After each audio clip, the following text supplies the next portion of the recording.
The cloister, the monk's cemetery and the prior's house. We are now walking through the cloister, the spiritual heart of every Carthusian monastery. For the monks, this was much more than a passageway connecting the different parts of the monastery. It was a place of quiet reflection. Several times a day, the monks walked through these covered corridors on their way to the church, always in silence and often alone. As we walk here today, we are quite literally following the same path they used for centuries. Original doorways. Take a look at the stone archways beside us.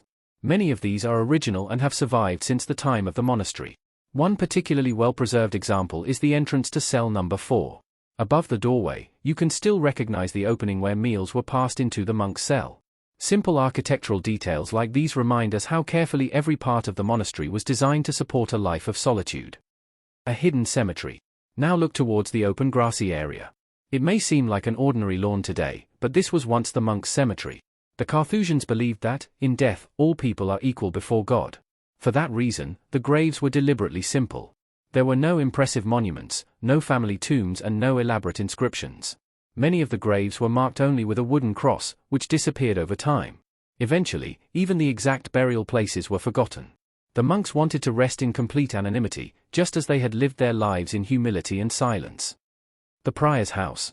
Nearby stood the prior's house, the residence of the monastery's superior. The prior was responsible for the spiritual and practical leadership of the community. Although he carried great responsibility, his own life remained simple, following the same principles of humility and prayer as the other monks. Over the 450-year history of the Charterhouse of Allerengelberg, the monastery was led by 69 priors, each continuing the traditions established centuries earlier by Saint Bruno. Traces of everyday life.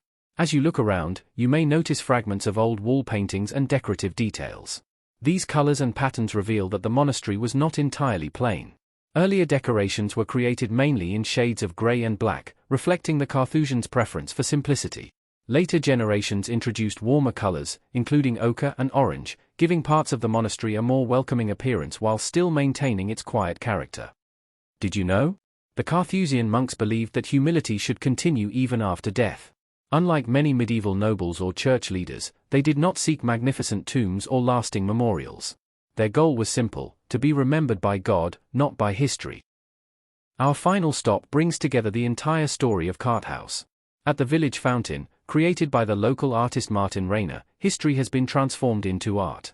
The fountain is much more than a decorative sculpture, it is a journey through time, telling the story of Saint Bruno, the Carthusian order and the remarkable history of the Charterhouse of Allerengelberg.